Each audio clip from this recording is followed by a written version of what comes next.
He's middle management of men, Wesley Fox, and he delivers for America, Andrew Murr. Together, they are the Middle Class Holes. So I want to run something by you.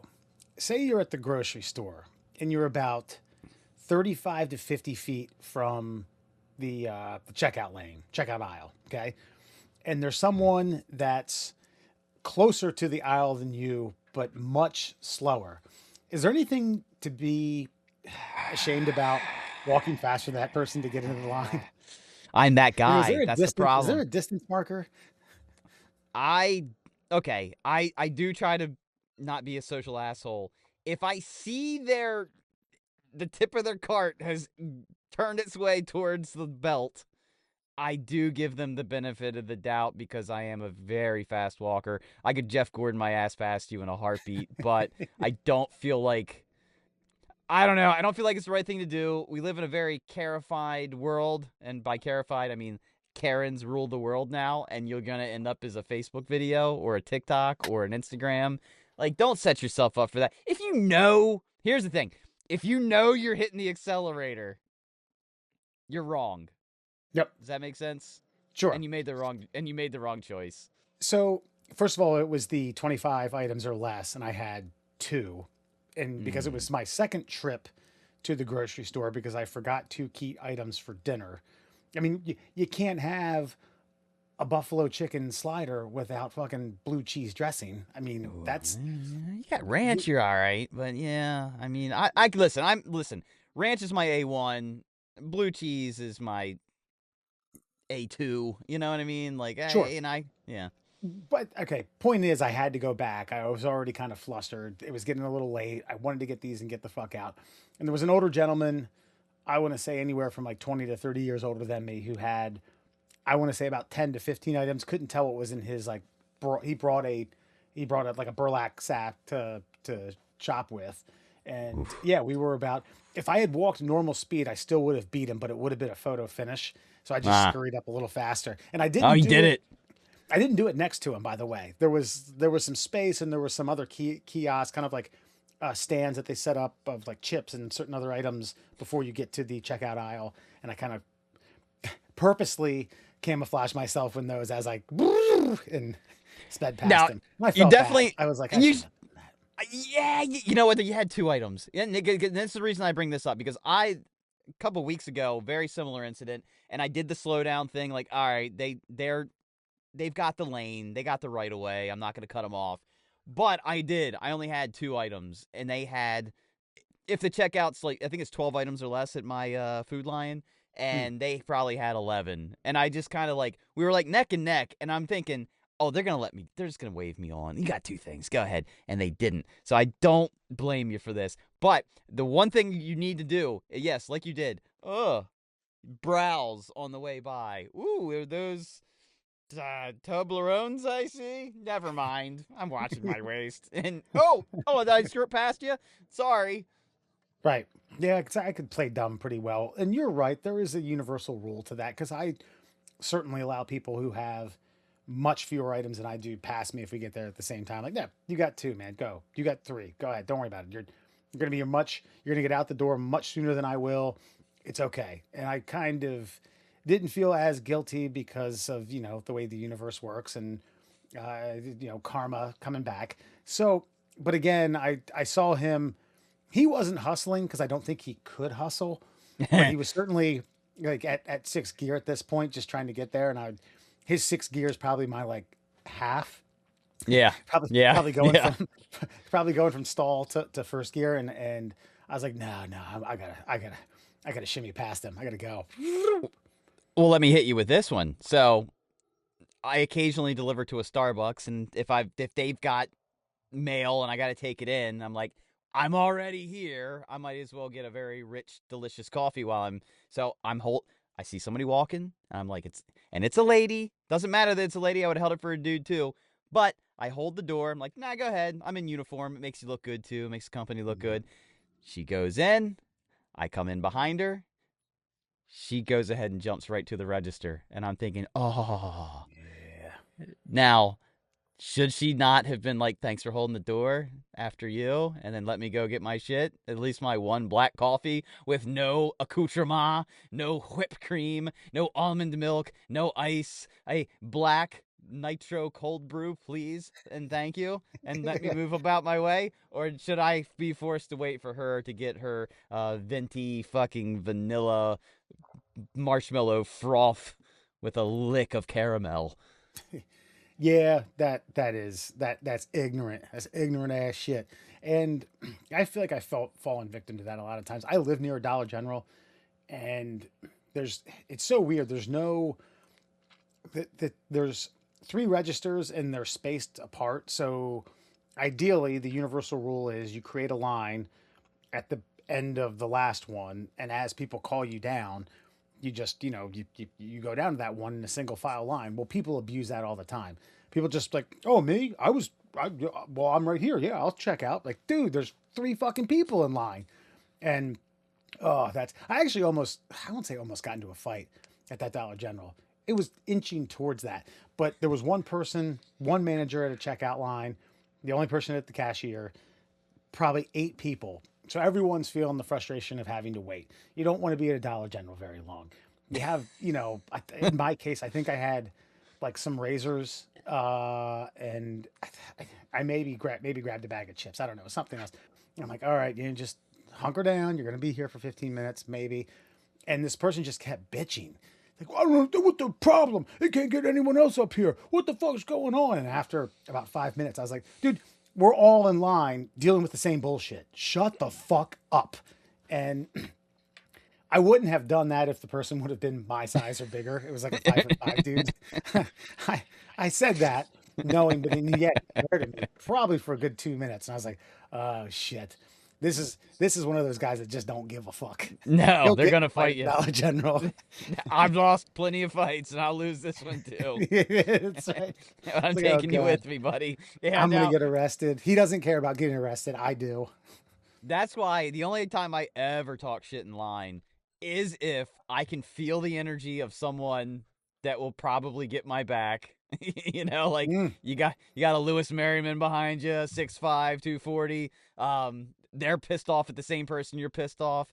I'll be the mouthpiece. And then if they start talking shit, like, get a load of this guy. Am I right? Because I don't have the option. When you're 5'6" or less, you better know you might reap what you sow. Yeah, you got to push your chips in at opportune moments. That actually reminds me, I may have told this story on the podcast. If not, I'll tell it again. I was at a Ravens playoff game 2 years ago. It's the divisional round. It's where they played Houston, won to get into the AFC Championship game, to lose to the Chiefs at home. But to use the bathroom, it was about a 20-minute pop. And between quarters or halves, it was even longer. And I'm like, all right, I can't remember what I paid, like $220 for a ticket. I'm like, I got to make the most of this. I got to go in the middle of quarters to reduce on time in order to watch football. Yeah, I can do it between the quarters, but then you're talking about like a half hour. It's the lines were ridiculous. And guy just walked in acting like he was kind of, like you said, acting like window shopping, and then stood in front of me when I was about, 15 feet from the bathroom door. I was like, yo, he's like, huh? It's like, line's back there. Oh, okay. And as I was pointing to direct him where to go, another guy cut in front of me. And I went, do I look like a fucking schmuck?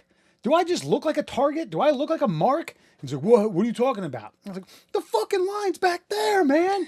He goes, do you want me to walk all the way back there? I was like, yes, that's what I want you to fucking do, motherfucker. Fuck you. And then he started walking. I was like, yeah, walk, pussy. Oh, why'd you do that one? Well, I was drunk. But the guy in front of me was, as you mentioned, a big fucking 6'3" Jeffro. And he's like, hey, man, that was fucking incredible. You want a shot of Fireball? I was like, yes, I do. Faking friends. No, man, listen, I do think most of the time, everyone wants to say it. No one wants to reap the consequences of it. And if you are willing to I'm seeing this right now with these town hall meetings, like all this flock camera stuff that's going on. Like, you want to talk about it? I would like I know I was talking about before we started recording, but I feel like this flock situation is an opportunity for left and right to finally unite together and be like, hey, I don't like being tracked either. None of us do. Right. But no, everyone's afraid to say. It's nice to see a town hall meeting where an entire community comes together to voice their displeasure with a singular fucking item, and cutting in front of people who are about to piss their pants is a unifying fucking problem that everyone wants solved immediately and doesn't Yeah. need jackwagons. I'm sorry. I know it sucks, man. My bladder's about to burst too, but Yeah. kick some rocks. I dealt with it. We all dealt with it. You aren't special. And then you had guys that were just walking in through the exit because you know you have an entrance and an exit. You got to go do like a big sentence. Yeah, guys just putzing into the exit, and I just thought, God damn it, this is just I'm too good. I follow the rules too much. Middle class holes, everyone. Murr and Foxman tonight. Hey, have you heard much? Listen, Sarah had to bring this up to me, then I had to read about it and get brought up to speed. And then when she said, "Hey, do you know anything about this?" No, she's like, "God, you really do live under a fucking bubble. Your your world is so small." Hold. There's this is part of our collective humanity problem. There is too much stuff that we're all supposed to be outraged against all at once, man. Yeah. Like, it's got to be selective. Right now, I'm watching USB drives in Minnesota. I'm dealing with flock cameras in fucking New Jersey. It's funny because did you hear about, because you're going to mention the lady. And I was like, oh, is that the one that did this? You're like, no. Oh, it's the one that did that. Like, I mean, Yeah. I've only got so much. Mangione, like, fuck, might plead guilty, but not get the death penalty. Cats are living with dogs. It's chaos in the streets, man. Yeah, you're right, man. I won't necessarily call it paralysis by analysis, but probably like drinking through a water hose, drinking through like a fire hydrant, trying to get some water. And that's like how much information and data and news clips and like, oh, you didn't know about that? Like, listen, man, here's how much time I have throughout my day, and I don't have time to fucking thumb through or read everything that you're talking to me about. But in this case, this is pretty interesting. So, Lindsay Clancy, who's on trial, murdered her two kids back in 2023. I don't know a ton of like a 5 and a 3-year-old, actually 3 of them, sorry, an 8-month-old. So Jesus Christ.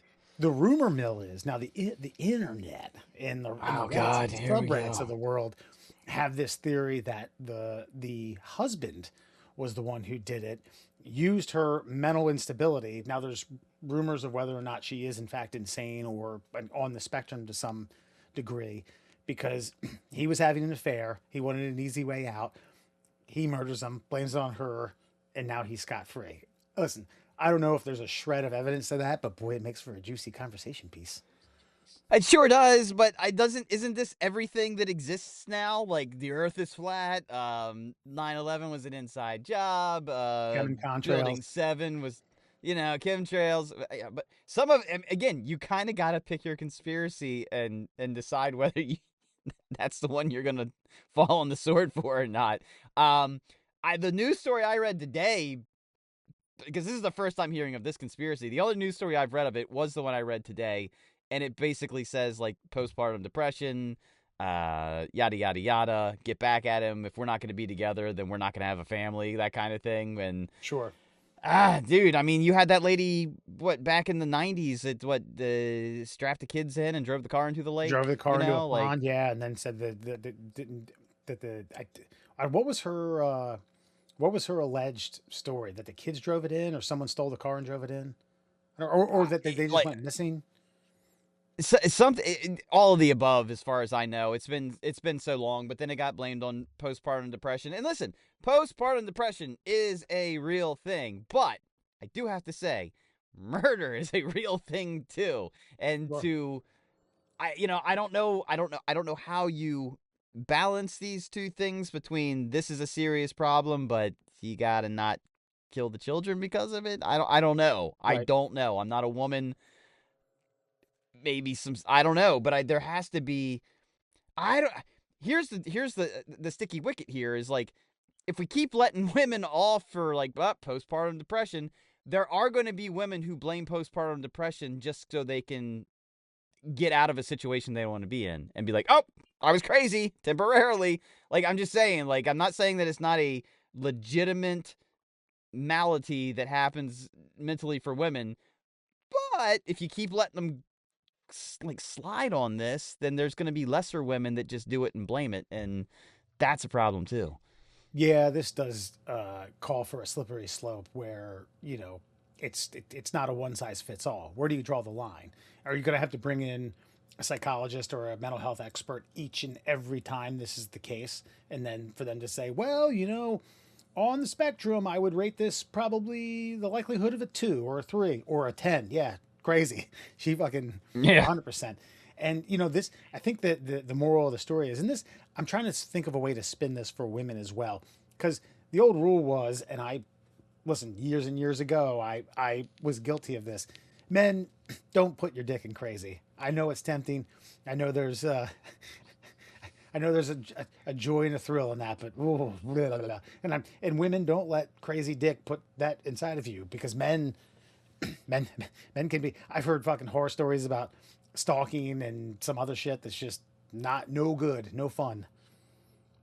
Well, I mean, also, I get wanting to start a family, especially if you want a X number of children. I mean, originally Marie and I wanted at least 2, and then life happened, and we were like, well, we definitely want this child. And then we were like, well, for our own sanity, should we just stop now? And I know that there's, populate the world, population decline. But yeah, but then shit like this starts to occur. And by the way, if you keep impregnating your wife and you have this like sex craving all the time, maybe stop impregnating your wife, because Yeah, right. that seems to be getting in the way of the thing that you enjoy. Instead, you're kind of putting a blocker on it, like every, like you can still do it for the first, probably. Some of them will do it all the way to birth. Even some doctors say if you really want to speed that old birthing along, go ahead and pop her on in there month 9 and, Mm. knock some things loose. But, a pregnancy is different for all, and if you want to have regular sex, maybe stop making her pregnant all the time. If that's so important to you that you have to go, cheat on the woman who's given life to the world thrice over. Yeah, I've sometimes done like those, not necessarily the reality television stories of, like, what was it, like John and Kate plus 8, where she had previously had twins and then had 6. I'm talking about the people who have like 12, 18 kids. How, like, these people must love being pregnant. Some of them do, absolutely. But I mean, 18 kids, you're talking like 15 years of pregnancy.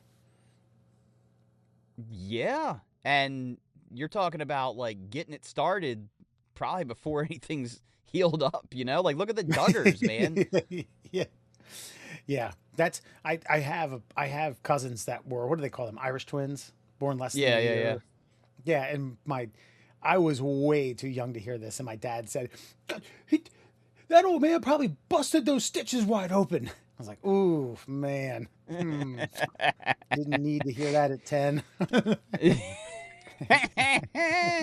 Yeah, dude. I don't know. I mean, some people are just, look, man. Some people are just way hornier than other people. I guess sometimes I wish I were a hornier person than I am, but then sometimes I'm like, that seems to get people in a lot of trouble. Maybe it's good I'm right in this wheelhouse of horniness.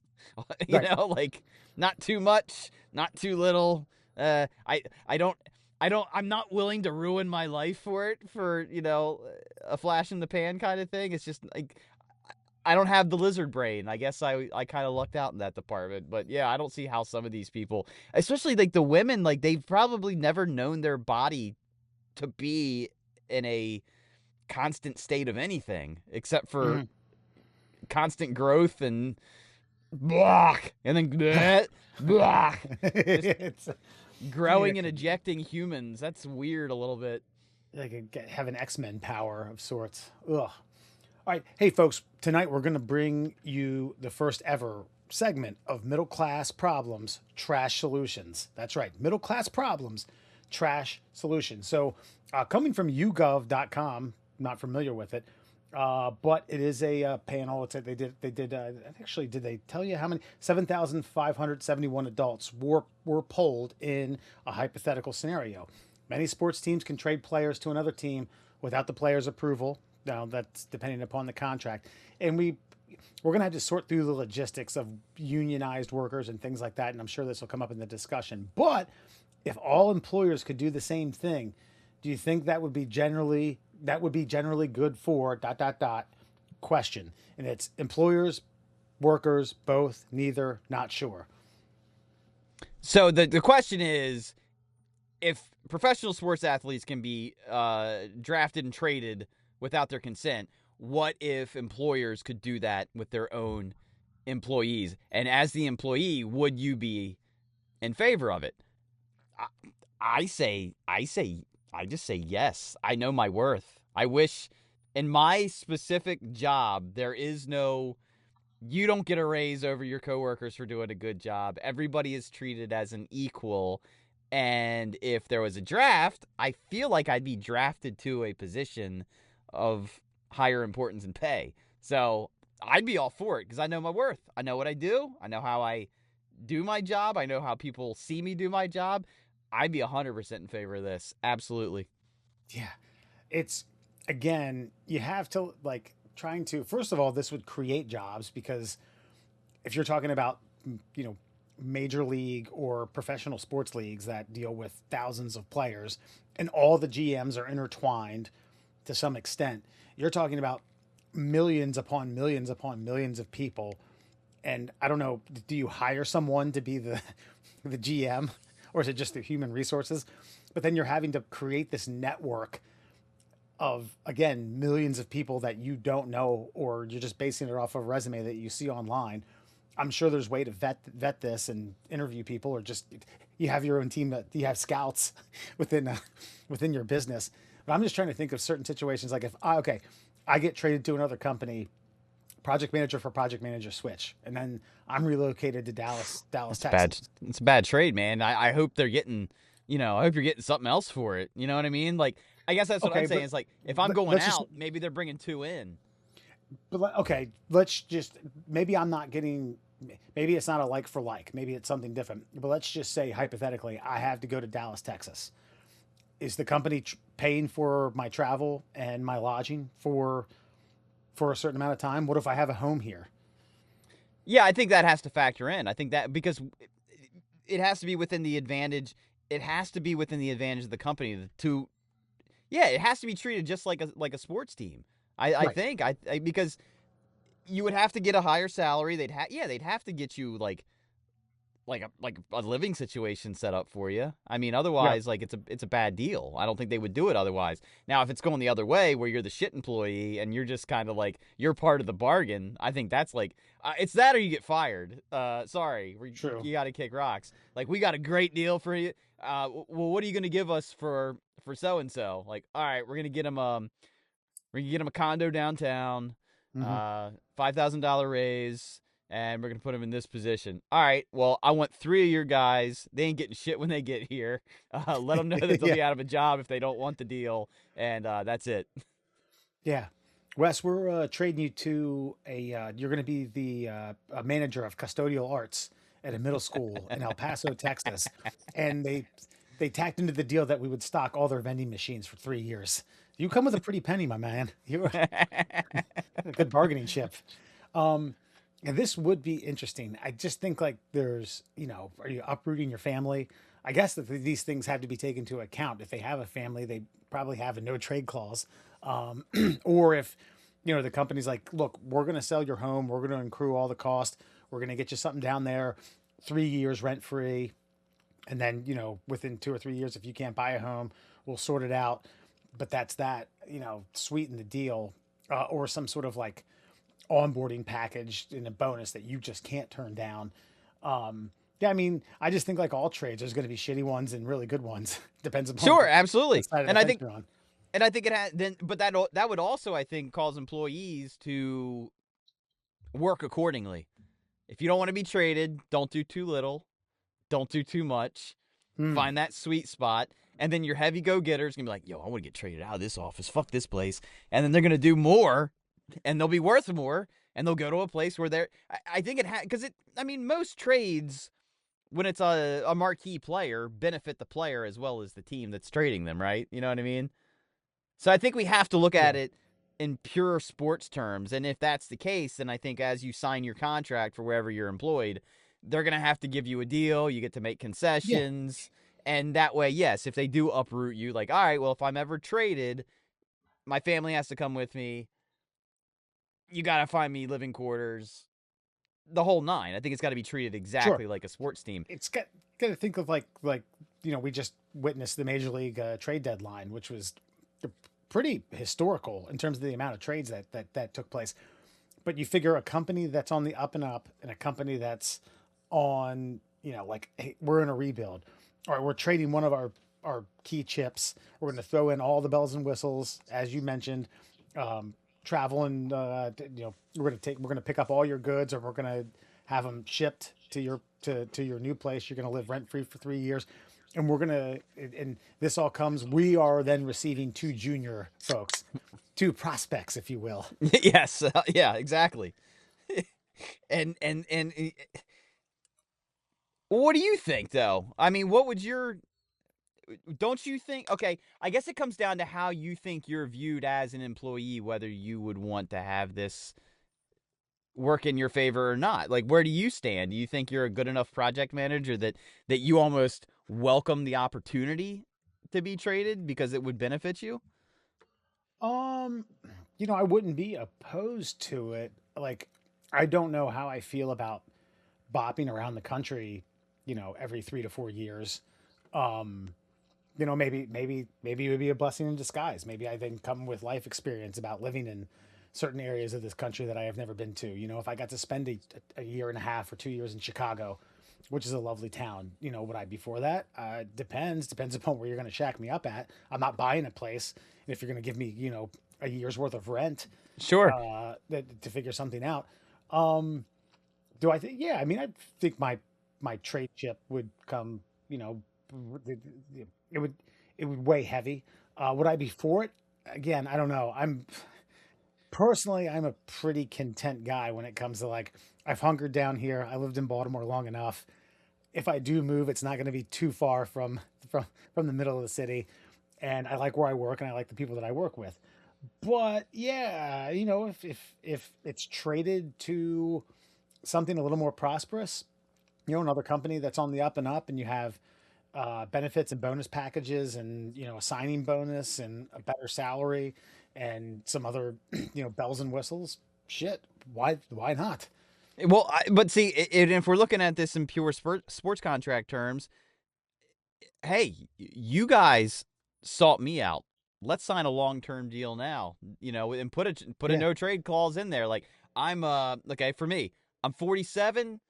I say sign me to a 15-year deal. Okay, that's going to put me at 62 when I'm out of here. So you're going to get the best of me for the next 8 years. We can do an early out clause at 60 if you feel like my performance is dipped down, but no more trades. This is where I stay. Help me get the down payment on my house. I'll take care of the rest from here, and let's make some money, boys. Or no trade clause, but I can evaluate. You can propose something to me that says, "Hey, we were thinking this, and I have the right to veto it or approve it." Sure. Yeah, I think isn't that pretty standard in no trade clause? Because don't players like still get themselves traded even if they have no trade clause? That's standard in a no trade clause, but no trade clauses aren't really standard unless you're creme de la creme. Guys, you guys don't. Yeah, I'm not saying it's rare, but I would say in Major League Baseball, I think you probably have less than 100 guys under a no trade clause contract. Okay. Like, who's the number one guy with a no trade that you know of? Like Juan Soto. Okay, all right. Or what's that? Shohei Ohtani. Yeah, obviously. But, I mean, what does that guy care? I mean, at this point, that guy's gonna be $500 million or whatever until he's like. I mean, he's not. It was 700, and he's not going to. I mean, the Dodgers aren't going to trade him. They're not going to go through a rebuild. At least under this current CBA, that's not happening. No, but I mean, I don't know what the injury clauses are in Ohtani's contract, but I mean, you could have something catastrophic happen. It is sport. There is now Major League Baseball, the current CBA does have, if you've played long enough, you have the right to deny a trade. The thing I remember is Adam Jones, who played in the league long enough. The Orioles wanted to trade him to Philadelphia, and he rejected it because under the CBA, if you have like a veterans, there's a veterans clause to where you can it's not in the contract. It's basically like anyone who's played for this long or with a team this long, they can reject the trade. Now I don't know how that would apply or if it could apply to this certain situation. I don't think you have as much pull as you do as Major League Baseball players. You might be a 20-year vet in your human resources office. Like, hey Larry, look, we're sending you down to Oshkosh. Yeah, I kind of rescind all of this because even though I feel like I'd be a high trade value. You're right. One of the reasons I got out of radio too is because like I knew the only way to make more money is to like trade city for city. Like you had to keep going up markets in order to make a better dollar value. And I was just like, I want to stay right where I am, but they're never gonna pay me what I feel like I'm worth. And this industry is kind of dying on the vine. And I think even people that get up to a higher market now they're probably making what I was making when I left, because they make you feel like, you're lucky to have a job. There ain't many of them left, and they're not wrong. But it's why everybody's fucking podcasting now. Now, did you ever kick the tires on another city? I did, but then I realized I didn't want to do that, and so I think Maria was pregnant at the time, and I was just like. And there's no guarantees once you get there. And plus, at the time too, that everybody was doing non-compete clauses, like where if you left, you weren't allowed to work any. Like some places, because of the internet. I remember this was a big deal because the Mike O'Mara, or not Mike O'Mara, Don Geronimo, Don and Mike, he couldn't work. He could not work on anywhere for a year because of the internet. They signed a clause where like he couldn't broadcast at all if anyone was able to hear him in the market via the internet. And so he went and worked it's kind of funny, he worked at the local radio station, the local talk station, because they didn't have a live internet feed. Oh shit, okay, interesting. Yeah, we had a salesperson who had a non-compete or an NDA type thing for, I don't remember how long it was. I think it was a year, but basically, so he would basically instruct his inside how to sell it. I've made the deal. Your name's going to go on this. It's just basically you're going to be plastered all over this, but it was done by me, and we couldn't mention him by name. You had to email him and then forward him everything, and it was just Jesus. Oh, God. I don't see how non-competes are even like legal. Like you're telling me that I can't work in my chosen profession, like especially if they let you go. Like, yeah, well, I mean, this is the way the corporations protect themselves. We've invested in you, and if you're going to go elsewhere, then fuck you. And it's not fair, but it is what it is. Because this is what was hilarious. When I signed on originally, I didn't sign a non-compete. They didn't even offer me to sign a non-compete because I don't know if they expected that to be even a thing. And then about halfway through my career there, it was like, listen, we're not getting rid of anybody, but we are going to need you all to sign non-competes. And it was like, no. We were all like, no. Well, it's pretty standard in the industry. Again, it's also pretty standard in the industry to have someone sign a non-compete and then let them go, and then they can't work for a fucking year. So why would I either fire me now and I'll go work somewhere else tomorrow, or I don't sign it at all? Like, what do you want me to do? You act like Howard Stern, like pig vomit came by with a non-compete clause. This is what he sounds like when he guzzles cum. It was just the audacity, like that was gonna fly. Like you didn't think this one through last night on the toilet, did you? No. You started having your secretary print these things up. Murr's an idiot. He'll sign this. Don't worry. Yeah, they all are. But by the way, if you're curious about the results of this poll done, but it's 7,500 people, so I think that's legit. Yeah. They're asking who they think it benefits. 3% the workers, 28% the employers, 15% both, 30% neither, which actually won, and 25% not sure. And I have to think the not sure is just someone who never, like, wait, what?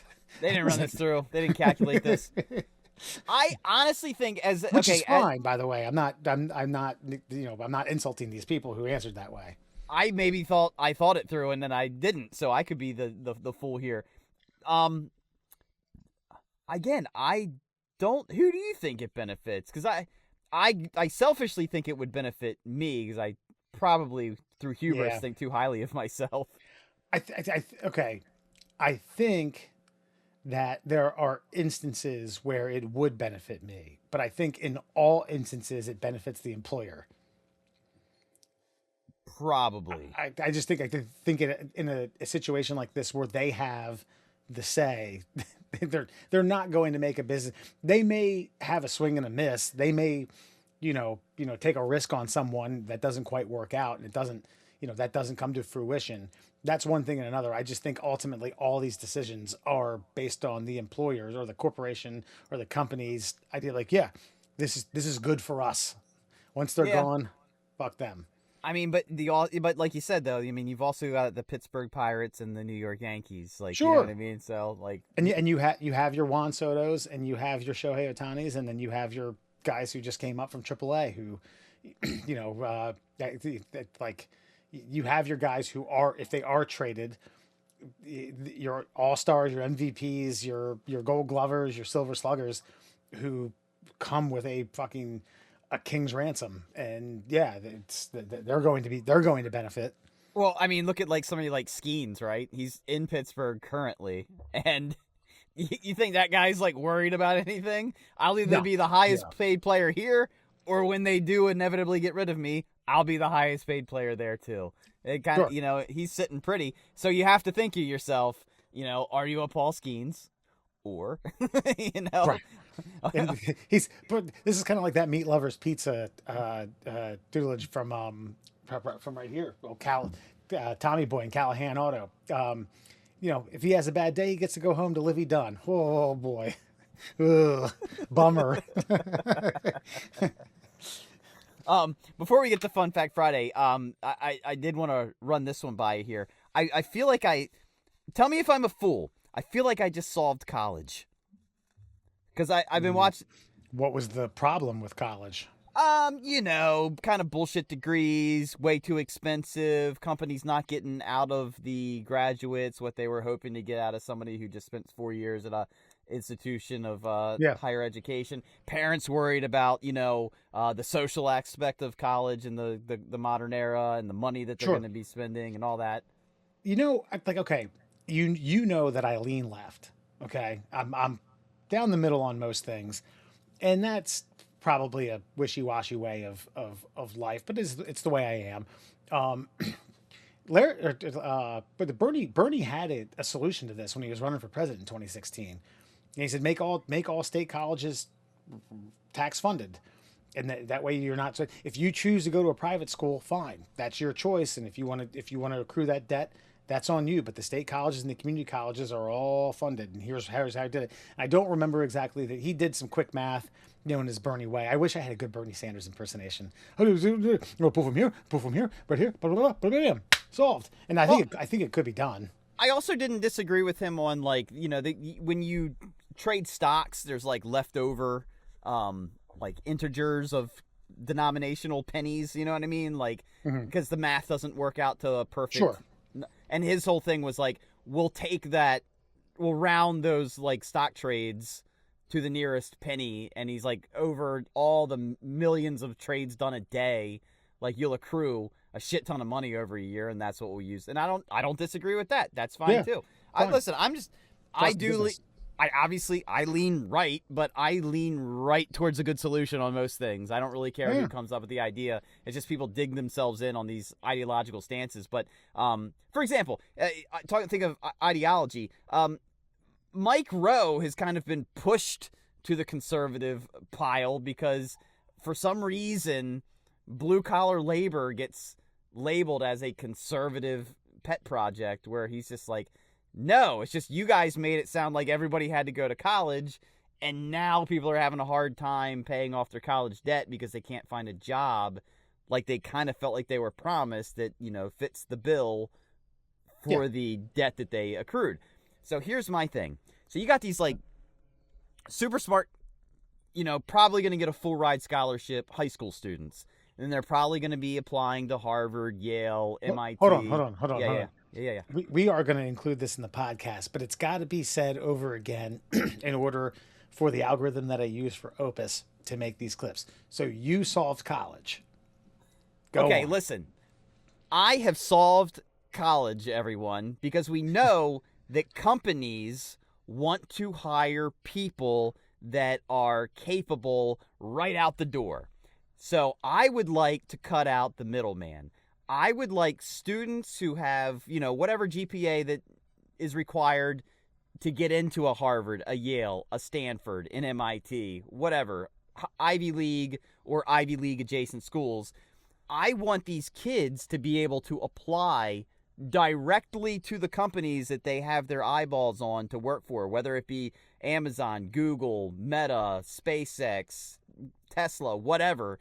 And so they apply directly to the company. The companies create campuses for incoming students, and rather than send them off and wait to see what they do at a university, they just say, we like your GPA. We think you want to go into engineering. We think you have the opportunity to become a great engineer. We want to train you now on how to be the engineer we want for our corporation. You pay nothing. You live here. You eat here. You train here. And when you're done, as long as you've passed our equivalency, you get the equivalent of a college degree, but you directly work for us immediately. Your salary will be this once you've graduated, once you've completed this process. I don't disagree with the theory because I do agree with bypassing the loans that you're going to have to pay off, the first 2 years of school where you're having to sit through hours upon hours of classes that aren't going to apply to anything that you're going to do in life, simply because the colleges deem that you need 120 credits in 4 years or 3 years or however many years you want to do it in, sometimes more. I do wonder how, again, because I'm looking at it from the corporation level, if you're going to get a Harvard that says, no, we're losing out on, prize pieces. We're losing out on future fucking senators to go here. Hell, no, like we need our money too. Are you going to bankrupt colleges?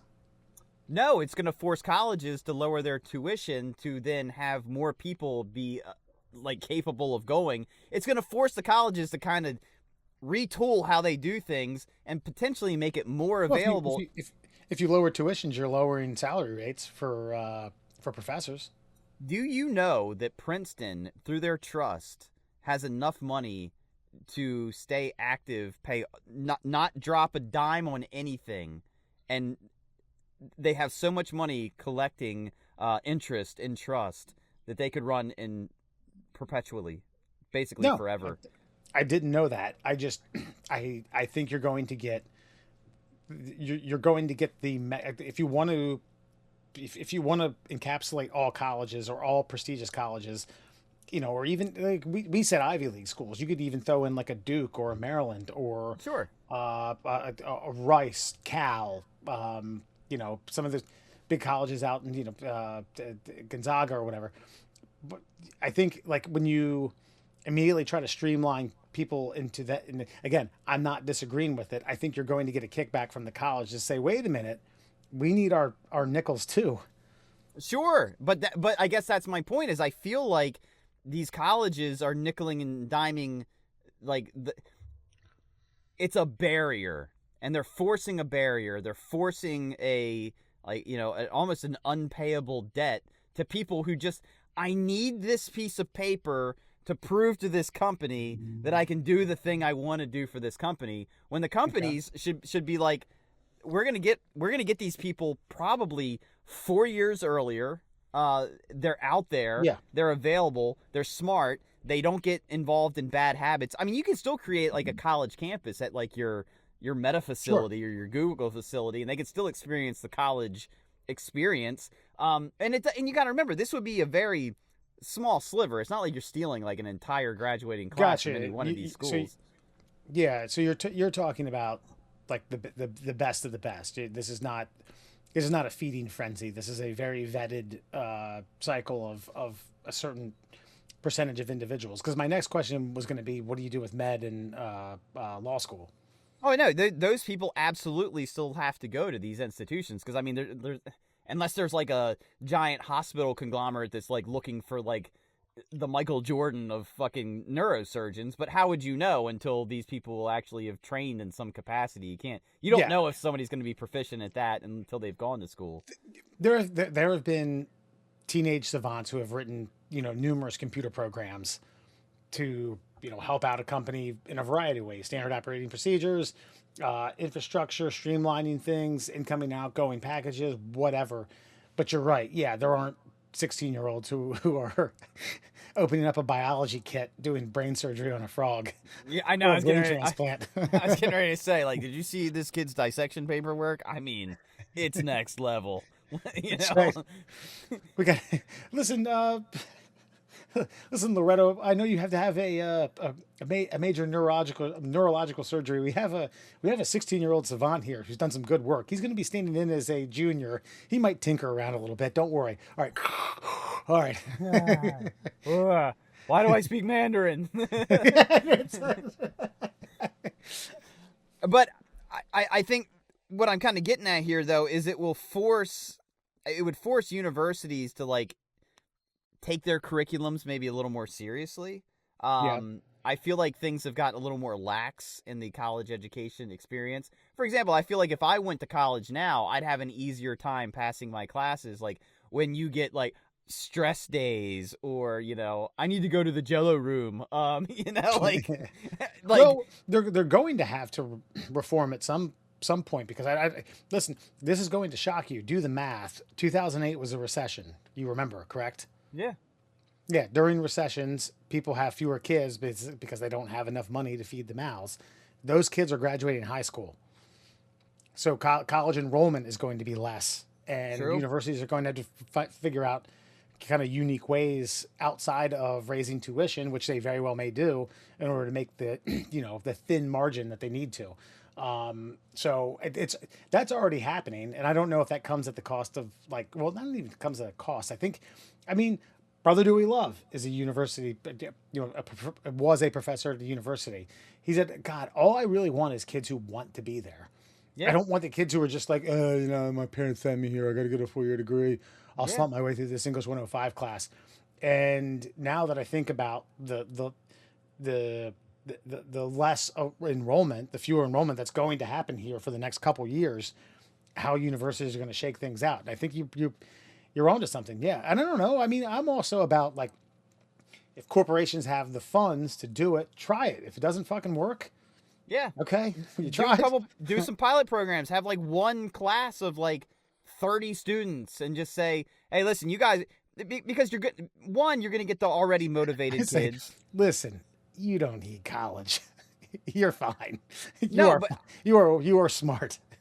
But I think what you say to them is you applied here because your dream is to work here after college. What we're saying to you is, let's skip college. Let's not get you into bad habits. We want to get you into the culture of what we do and how we operate. We like to mold you. And this kind of came from it was a memo that I saw Elon sent to all the. But you're missing out on your slutty college years, man. Oh God. That's what I'm saying, though. That's why you still create a college campus for these people to go kind of mingle in, and they still get to whore themselves out to their like-minded female or same-sex friends. Doesn't matter. But no, I saw something that it was a memo that Elon had sent out to the SpaceX team early on, and it's you read this thing. And he doesn't lie to you. He's like, you're going to put in some fucking hours here, but that's why you're here. You want the challenge. So it's there is no such thing as going above your manager. If you have a solution to a problem, you send that solution to the person that can best solve that problem. Doesn't matter who it is. And you went through it. And it's man, you're going to put some sweat equity into the company, but you're going to probably be happy doing it while you're there, because there's it doesn't seem like he put a lot of roadblocks in these people's way. And imagine if you train somebody on that way of thinking from the get-go while they were still fresh and young and motivated, didn't have a family to worry about yet. Their main goal was accomplishment, not necessarily paycheck.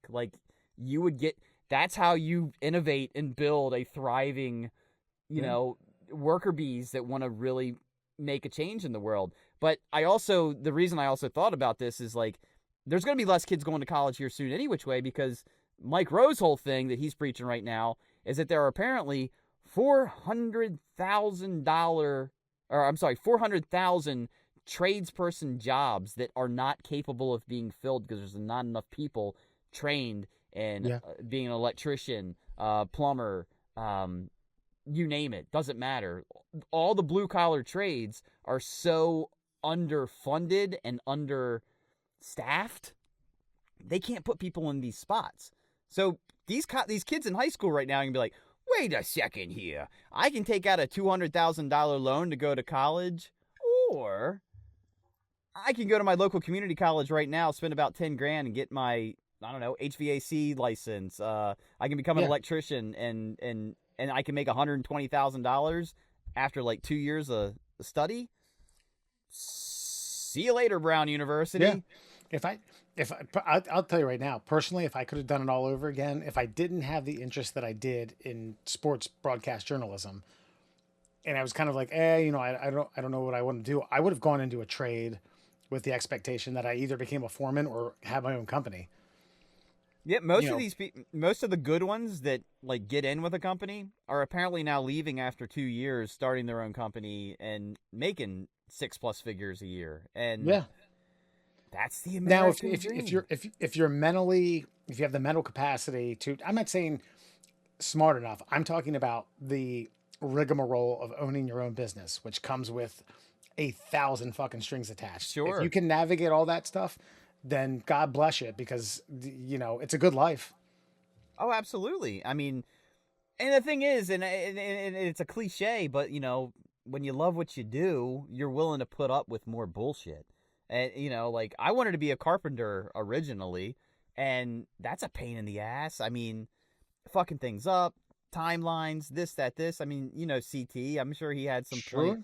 but man, sometimes when you got a good friend who is constantly updating their house, like, you get to have a few beers and have some fun while you're installing cabinetry across an entire first floor of a house and building a sunroom.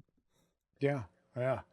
No, it's it. Like I said, I am all for reform in certain areas, because let's be honest, like, the infrastructure of the United States is semi-dilapidated, and there needs to be, like, I don't want to say trial and error, but some things have to fail in order to get to where we want to go. And I do think that the university system is, like, I hate to say it because I went through it, and I wouldn't be where I am without the degree that I have. But I think that there's got to be other crossroads and navigation points for young individuals to, seek out in order to get where they want to be. And it doesn't have to be college. It doesn't have to be swimming in debt. Well, and I would just say this, and this is obviously hyperbolic here, but like, let's just imagine that they stop giving out, high interest government loans to 17 and 18-year-olds. You're telling me that tuition wouldn't plummet immediately? Because, like, tuition went up 50% or more ever since they started doing student loans for college. Yeah. I mean, you go back to, like, the old school, the baby boomers talking about, like, well, when I went to college, I was able to afford it on just a part-time job on the weekends. It's like, yeah, because even to go to, like, some of the Ivy League schools was only, like, maybe 10 grand a year. Dude, okay. Man, I'm going to get deep with you here in a second. Okay. My grandfather started dating a woman after my grandmother passed away. All right. Okay. All right. Yeah. And, yeah. Someone he met in Mexico. Okay. But my mother and my aunt, her sister, caught wind that he wrote her into the will, and I didn't realize it. Like, we flew out to Iowa, myself and my mom. And my mom says, hey, me and Gene are going inside to talk to Grandpa for a little bit. We don't want you here. And I think I was like 21. I wasn't a kid. And I was like, well, what do you want me to do? And my mom was like, I don't know. Take the car and go to a bar. I don't know. We're going to be here for a couple hours. You can't be here. So apparently they grilled him. Like, you need to shape up. Get her off. Like, as a beneficiary. We don't care if you don't put us down there, but it's not this woman you met fucking 7 months ago, and she's now your your significant other or something like that.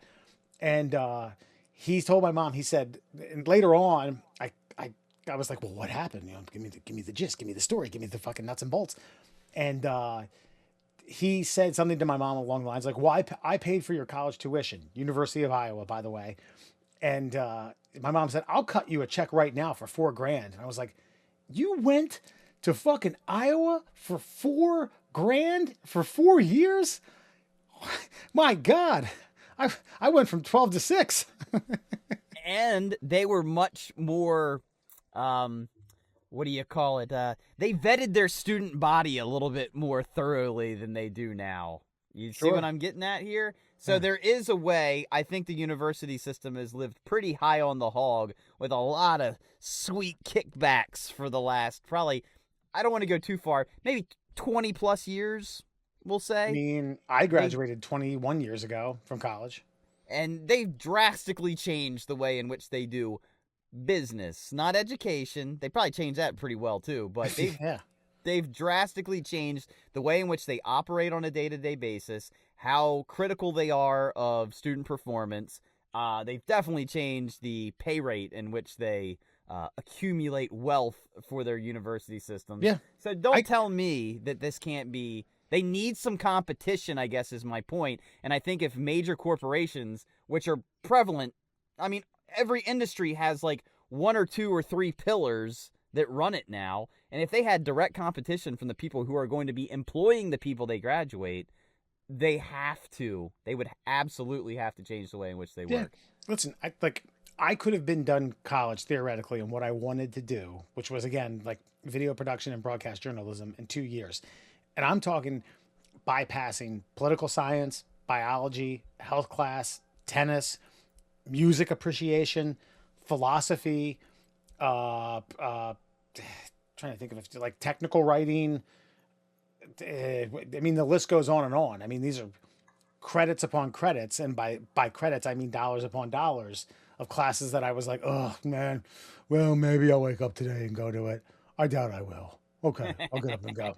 I'll be in my pajamas. And it's like, I could have started with the Mass Comm 101 and audio editing 101. I could have started right there the day I walked on the fucking campus floor and been done in 2 years. And I found it baffling that I needed to go there for 4 years and 120 credits. It was like, what point is that? Do you think I'm going to take a basic econ class and I'm going to be suddenly inspired?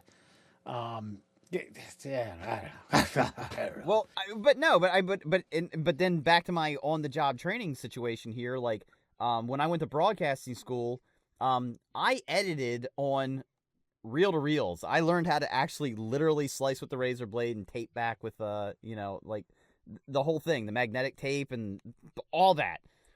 And then they were like, but the wave of the future is going to be this little program right here. It's called Adobe Audition. I used it twice until I got my radio job. And then when I got in there, like, all right, have you ever seen Adobe Audition? Like, yeah, I've tinkered with it a little bit. All right, well, this is where you're going to take the whole show and then download, do all your clips and edit and splice and this. And I just remember, like, yeah, just shaking my head, like, okay. I had to figure it out on the job. So I went to a school where I paid them money to teach me. So I had the theoretical knowledge based on the analog technology. And then I got the digital version. And I had to figure it out through clicks and misses on a fucking computer screen. And so I'm not saying that it was a waste of money.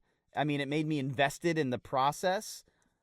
But I didn't learn any of it until I wasn't in the school anymore. And I just think with the internet and how advanced it is, YouTube tutorials, people giving out the information for free, I don't know that you need the documentation to prove you can do it if you can just prove you can do it. And I think that's where we just need to be focused anymore. We had to do nonlinear video editing. So it's reel to reel, VHS. You have the little crank that the little knob that goes at 30 frames per second. One crank is one. It splices there, not splice, not like a like what you were talking about, but basically says, okay, end edit here, start edit next one. And I think they did that as an appreciation for, like, Adobe Premiere Pro, which was coming out. And in this case, what's the Mac equivalent to that? I don't know. Adobe's kind of universal. Yeah, Mac has or had an equivalent to it, but we started using that towards our senior year, and I was like, oh my god, why would I even want to learn that shit before? I just should have started with this. Like, Yeah. I'm never going to use this. And then I got the job as the video production and broadcast journalist teacher at the high school that I taught at. And they're like, oh yeah, you're going to be teaching video editing with Adobe Premiere. And I was like, oh boy, wait, you want me to teach other individuals with a piece of software that I know very little about?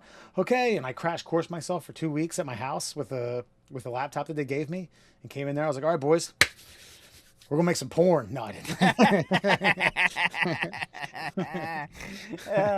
Yeah, no. And so, like I say, like, I just feel like we need to rethink the way in which we do things. Because I don't know. I'm almost 50 now, so there's no point. Because I've thought about going and getting my degree just to prove that I could get another job. Because right now, if I did want to just change careers, I've got this barrier of entry that says that I don't have a piece of paper that says I can learn. You know what I mean? Like, and I just feel like that's unfair to people who have proven that they have a good work ethic. And it gives the advantage to people who may not have a good work ethic, but are like, yeah, but I got this sheet of paper here. Yeah, that's when I was like kind of muddling through teaching. My buddy's uncle was a higher up in the trade department at Legg Mason. He was like, "Oh yeah, I can get you a job tomorrow as a junior." To be honest, I don't even know what the job title was.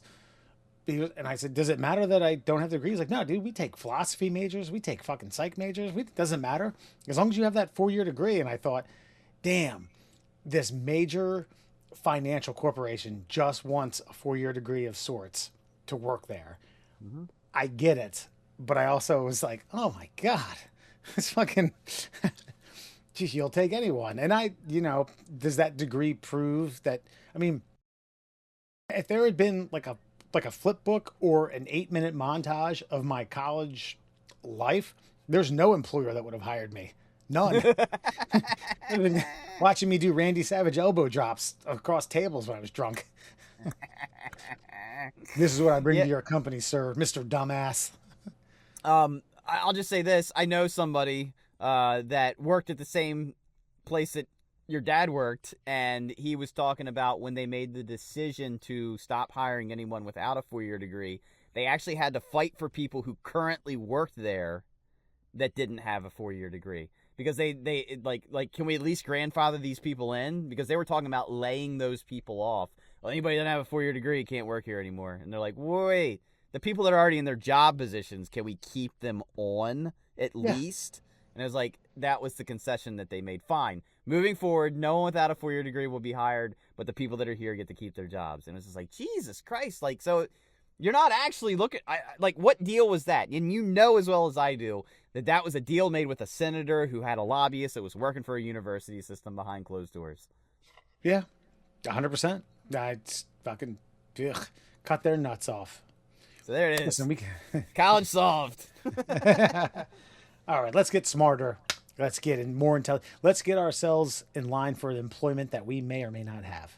And by the way, ironically, these are all people who looked like they were at the forefront of their fucking professions. And these are the top 5 most ridiculous experiments done on human beings that I was able to find via Grok in human history. Let's get to it. 5 fun facts for you on a Friday. Fun Fact Friday, of course, being brought to you by our very many sponsors. We got Flat Earth Science, Advocates for Truth. Hey, let's start a university. Let's start Flat Earth Science University. You can find them on Facebook. And if you want to get, maybe physical therapist, life coach, how about a shin splints recovery coach? Find the Shin Splints Recovery Group on Facebook if you got any pain below that knee and above that ankle. The fastest growing non-medical science group on the internet. And of course, our good friend the Cuckster. You can find him on both TikTok and Instagram. That is Cuckster for life. Cuckster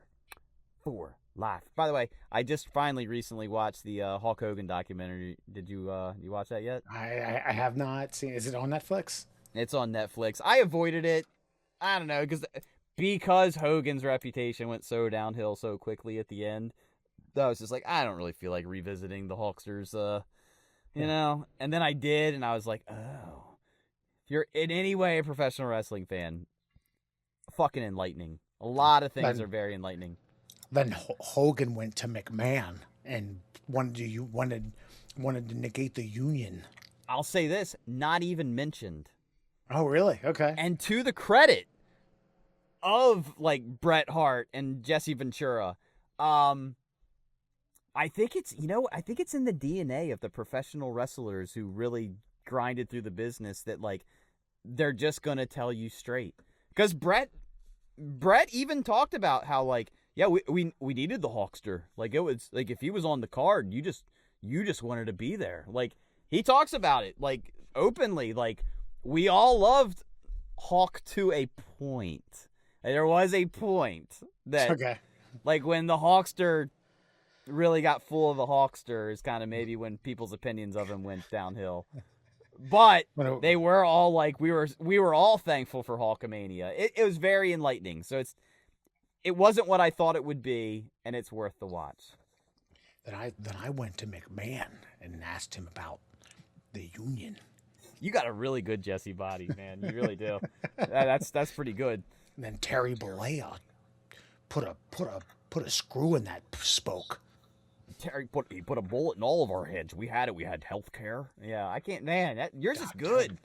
And then Terry, he put the kibosh on the whole thing, and it was so frustrating for someone like myself who would talk to McMahon. Now give me. I don't have time to bleed. And we'll move on. I don't have time to bleed when I'm down at the Baja. Let's get to it. 5 fun facts for you on a Friday. Did you know Franz Mesmer cured patients with his animal magnetism? What is that, you say? Well, in the late 1700s, he treated patients by waving magnets or just using his hands around them, claiming he could channel an invisible fluid through the body to cure everything from blindness to hysteria. Sessions often ended with people collapsing into crises, convulsions, screaming, fainting, which he said proved that the treatment was working. The Paris Society, like basically everyone, all the Parisians went wild for it until a royal commission investigated and basically called it the power of suggestion. So he's doing this and the patients are placebo-ish. Yeah, imagine televangelist, late 80s. Yeah.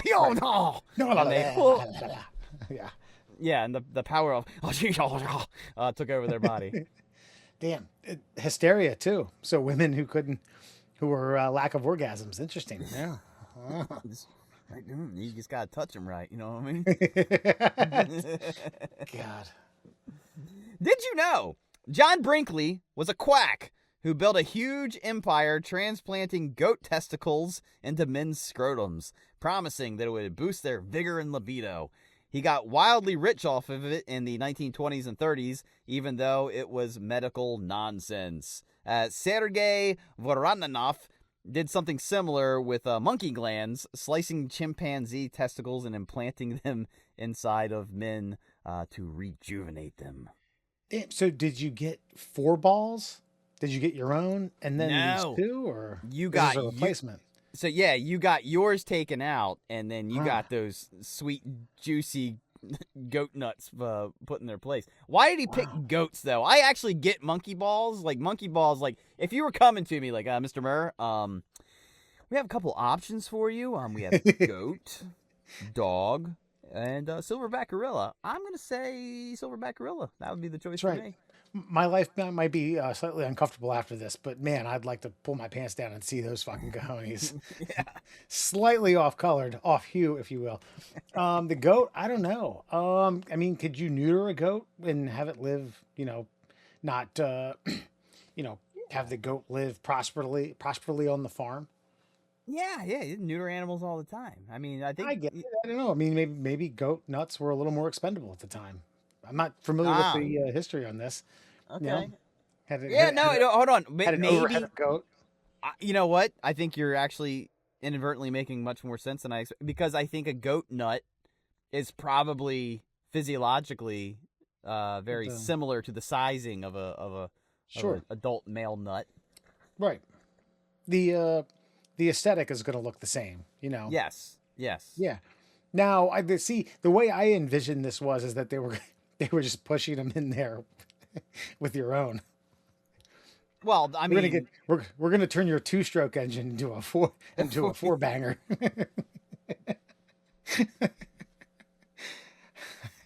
yeah.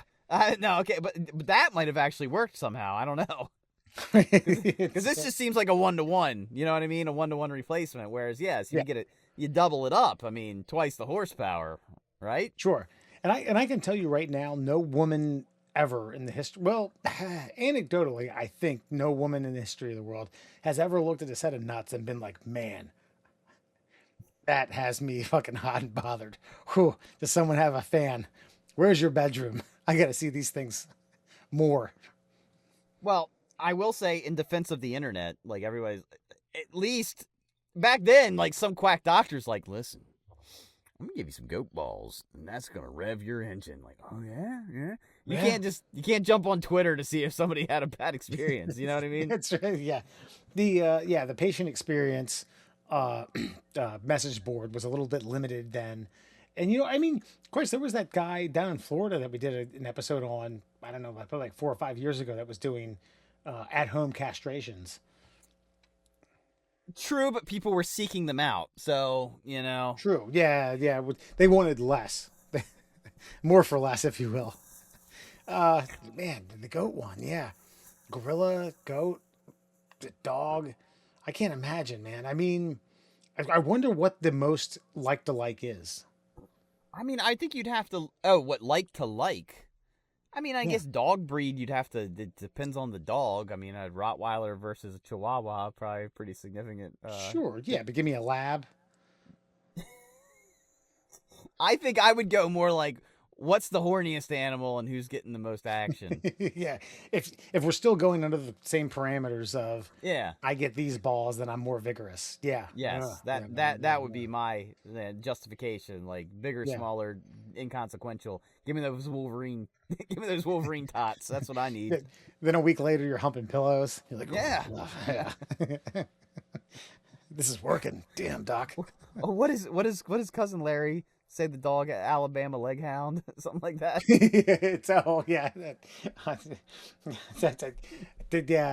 Something. Yeah, shit. I'm gonna look that up now. Okay, all right. You look that up. But did you know Horace Fletcher, aka the Great Masticator, he became famous for insisting people chew their food every bite for exactly 32 chews. That's one chew for each tooth before swallowing. He claimed this would solve digestion problems, boost energy, and even make you lose weight. He turned it into a whole movement with people chewing so obsessively it just became ridiculous. Some of his followers would sit at dinner parties and just chew. Yeah. Forever. I mean, okay. First of all, you were right. It is a little bit of Mississippi leghound in him. Mississippi, I got the state wrong. Second of all, I mean, there are ailments such as like diverticulitis where you don't have a choice. You have to like basically render your food to mush in order to digest it, creating a whole psycho element to the entire populace. Like, yeah, chew and chew and chew, and when you think you chewed as much as you need to chew, add on 3 minutes. Yeah.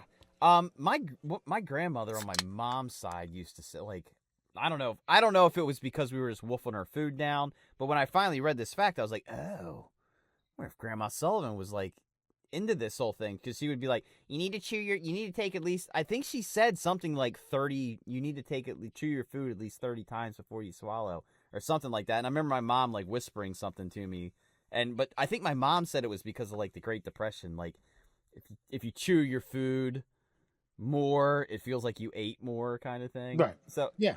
Could have been a litany of things, or she could have been into the Horace Fletcher movement. I don't know. Yeah, you're probably right. There's probably a little bit of both. The truth probably lies somewhere a little bit in the middle. And I like to think that during the Depression, because like Al Fox, my dad, grew up with siblings who lived through the Depression as kids. And yeah, he told me that like a couple times where it was like, yeah, you chew that hamburger like 12 to 13 times. And he was like, fuck you. Like, 2 bites, gulp.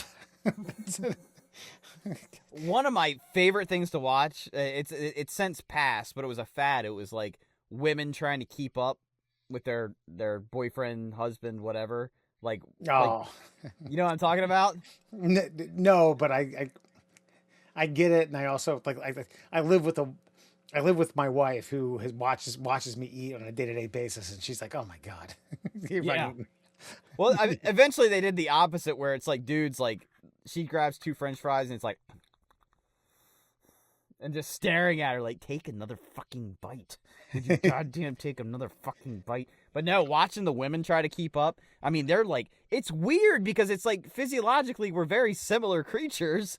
But then watching them would like look like a chipmunk fucking smuggling nuts for the winter and trying to like almost Joey Chestnut it with like a Sprite. Just right. How are we doing this and you can't? I don't get it. But that's some ancient DNA shit right there. Which by the way makes it all that more impressive. I was at a wing bowl in Philadelphia. For those of you who don't know, it's a deceased wing eating competition where you would start tailgating at 3 to 4 in the morning.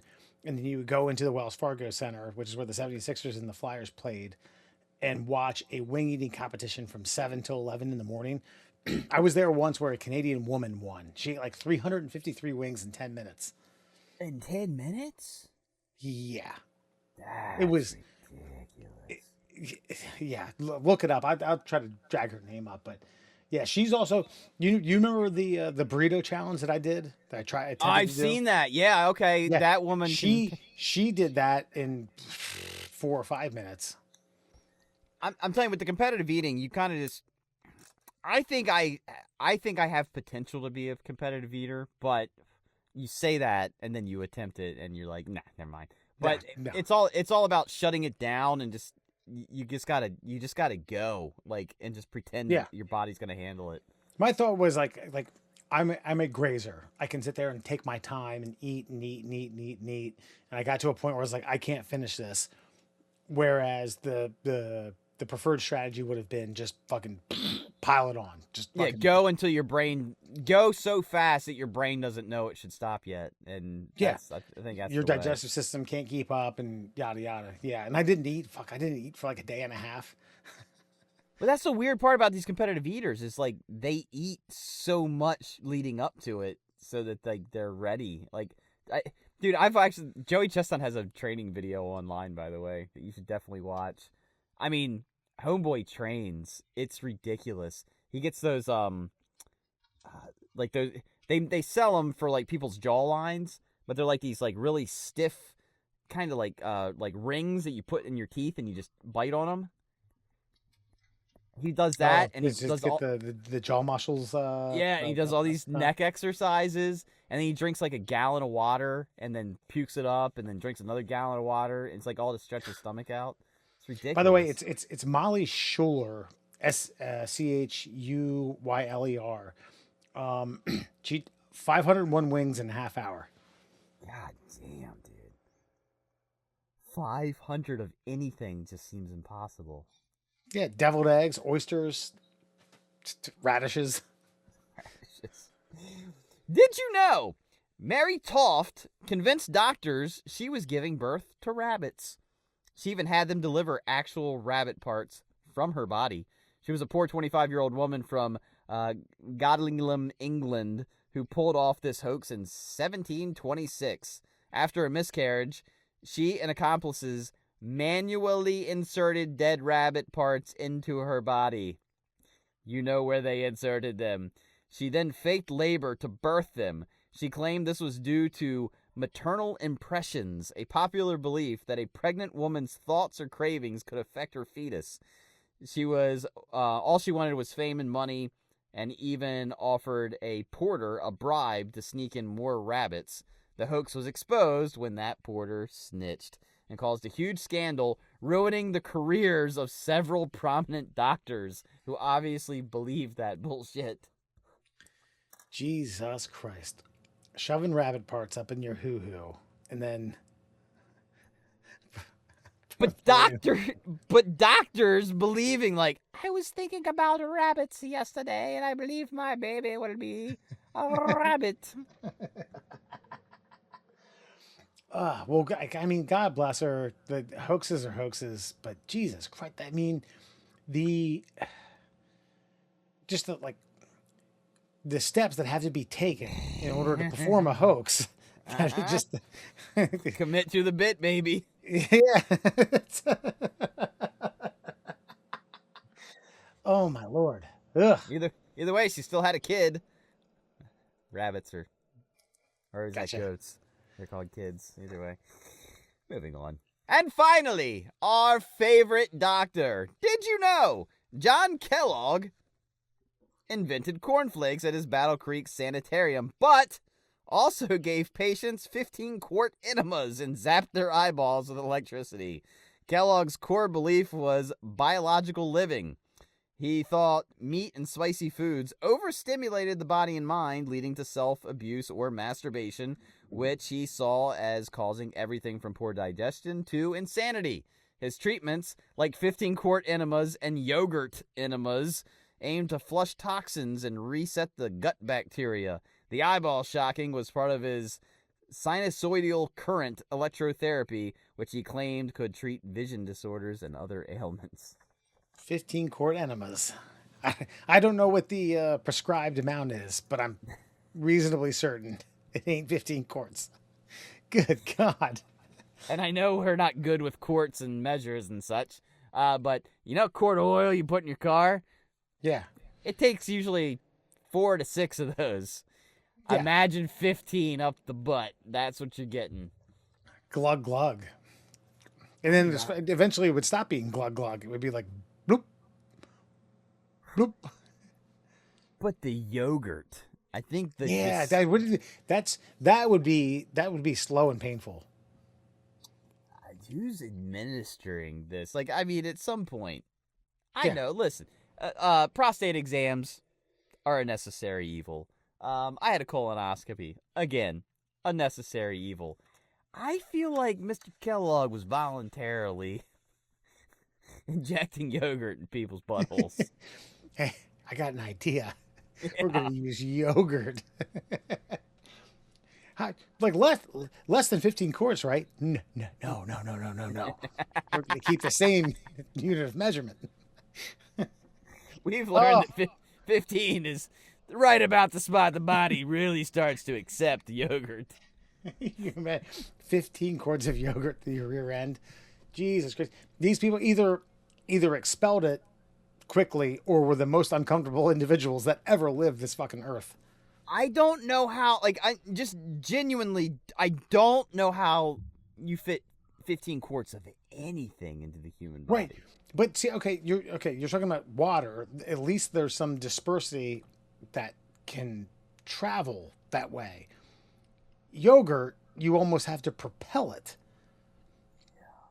Yeah, so what do you get? You know, like one of those massive things that you push air into a fire? Yeah, like, what are those bellows? Called? A bellows, yeah. What do you do you fucking manufacture one that has like a sack of fucking 15 quarts of yogurt? But man, let me tell you, getting rid of it has probably got to be the most exhilarating feeling you've ever had. Yeah. All right, then head on out to the outhouse now. You're looking like this guy right here.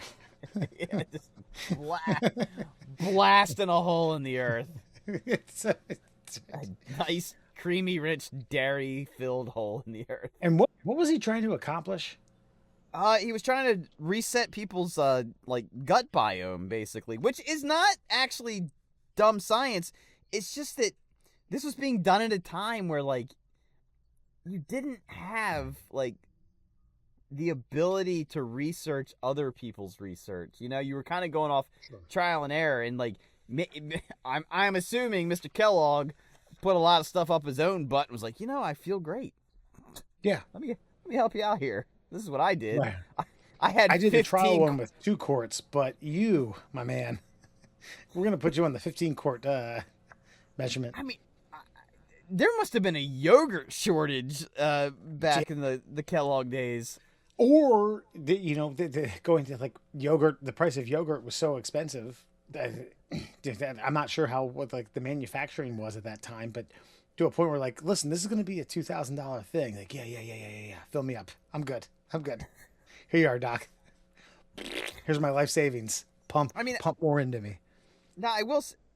Well, it does. I will. In their defense, it does say 15 quart enemas and yogurt enemas. So maybe the yogurt wasn't. But 15 quarts of anything. Yeah, any substance. Doesn't matter. Apples, oil. But by the way, I think the most disturbing part of this is like, this was trial and error. What other substances was he experimenting with? Like, or other animals. Yeah, a little bit of Canadian maple syrup. Let's see how that does you. Let's sit down, choo-choo, chimp. Let's get more up in there. So there you go. That, my friends, is your Fun Fact Friday. All right. So now before you go, we're going to leave you with a little bit of humor. Jim Penis is real, says Nurse. And it happens when to see... If it happens, when to see a professional. So Jim Penis, for those of you who don't know, there's a little bit of gray area in this. So men, if they want to get bigger, they turn to peptides or stimulate the muscle growth, or turn to plastic surgeons for filler injections to increase girth. So it's called Jim Penis or Jim Dick. The phenomenon refers to shrinkage that occurs after a workout session, according to Jim Bustamante, an anesthetic nurse practitioner and founder of the Tufts Aesthetics. So essentially, you get these injections to get bigger. You have a good gym session, your penis gets smaller. Yes, that's biology. The statue of David. You know why David's penis is looking like that? Because David is fucking chiseled to shit. Because he's ready for battle. Like, that's the whole thing. Like, the reason that thing is a masterpiece work of art is because, like, that's supposed to be David right before he fights Goliath. And, like, you look at his, like, the way his brow is, the tense of his muscles. Your penis gets smaller because your body, one, wants to protect the unit, so it shrinks it down. And it also causes, like, the blood to leave that area so it's available to other more major muscle areas. If you are worried about gym penis, you are a very insecure human being that doesn't deserve to have the physique that you've created for yourself in the laboratory known as the gym. Many men experience some degree of temporary retraction while working out, but the amount varies dramatically. Some barely notice it, while others feel like it's turtling, where their penis retracts closer to their body.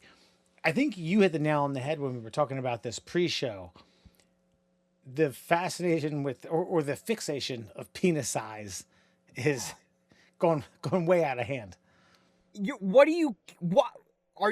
Okay, you leave the gym, you're sweaty, right? Or are you worried about, maybe you're sweaty because you were so concerned about the shower you were going to have to take amongst other men. Who are you trying to impress? Like, what's your point of impression here? Why do you care how big? People are way too obsessed with penis size, especially in America. Yeah. I don't know. I like the fact that people want to get needles stuck in their dick so their cock still looks nice and girthy after a hefty sesh is just wild to me. I've told you this on the show before. I worked with a urologist where I was filming penile implants and then had a castration later on. But when filming and then afterwards reviewing the footage and trying to see like what made sense to get this down to like a 2-minute palatable bit, it got brought up about penis size. And can you enhance it? And he said, as a renowned urologist, if someone figures out a way to enhance it, that person will be the richest person in the world. It's impossible. I don't think any man with any penis size, besides your anomalies, like your 10 inches plus, ever thinks they have a big enough penis. I don't think that. All I know is, based on all the penis talk we've had on this show, I'm not wildly above average, but I am above average, and I'm fine with it. I'm not a porn star by any stretch of the imagination. I've never had a complaint, a disgruntled employee of sorts. Sure. And I don't concern myself with what my penis looks like after I got a good pump in the gym. Ever. No. I know it's physiological. Are people worried about swim penis too? Seinfeld made a whole episode about it. Like, I mean, yeah, I wasn't like, when the 4x100 meter team won gold medal at Beijing, and Michael Phelps was like, whoa, and it was jacked with a 12 pack. I wasn't like, hey, his dick's small. You guys notice that? You guys look at that? Yeah. You didn't look at the other 8 square miles of his body, Yeah. but you were looking at that one, right? Because I was. Yeah, definitely. His penis shrank because Jason Lezak ran a world record fucking heat. Yeah, 46 seconds. And by the way, as someone who ran track, I wouldn't want that thing flopping back and forth while I was struggling for my ass muscles to keep up with like a dead sprint for a quarter mile. I don't want that thing flopping back and forth, hitting me in the thighs. No, please shrink up. Get out of my way, man. Slap it against my thighs. Yeah, I think this is kind of much to do about nothing. I think this is probably meatheads wondering, like, wait a minute, I just sat here and fucking pumped iron for an hour. What's going on? Like, Jesus Christ, man. Do you want some goat nuts? We got a guy. But I will say, if you are maybe below average, and then you have to, I mean, when they talk about turtling, I mean, yeah, the term turtling definitely suggests that it rescinded, and that, I guess, if you're in that area, okay, yeah, maybe that's a problem for you. I can see you being maybe a little nervous about that one. Yeah, well, okay. I mean, are these gym rats going to stop working out? No. So deal with it. Good point. Because you probably aesthetically look better than I do. But I mean, it comes down to that guy. I think he was making his rounds recently. Guy with the biggest hog on earth, and dude, he looks like a guy who doesn't know how to work his own register at a Royal Farms, you know what I mean? But he's just like, but I got this going on. So there are trade-offs to everything, friends. That's right. All right, folks. I think that's about all the time we have for tonight. You can check the Middle Class Holes out on all your social media platforms, Instagram, TikTok, YouTube, and Facebook at the Middle Class Holes. You can download our podcast streaming on Google Podcasts, Spotify, and I think there's another Apple one, whatever. Yep. The apathetic plug. Anywhere you can get anywhere you get podcasts, you can find us. Anywhere you search social media, just find the Middle Class Souls. We are available to you. That's right. All right, we'll be back next week with old Raleigh. After that, we're going to try to get Austin and Alan back on. The schedule's going to be a little confusing. I do have to tell you, Sarah's surgery is in T-3 weeks. I'm telling you, man, you got to get her a pimp cane. Something sweet, something bedazzled. I think I might bring her with flowers, though. Like, hey, look, here's the soften the blow, but I also got you this motherfucking bull, this goddamn beautiful thing. Yeah, do that too. But I mean, you got to get it, dude. I mean, because you got to accessorize. Come on, you got no knee, lady. So you lean on this. Listen, in 6 months we're going to be chucking and jiving, and everything's going to be good to go.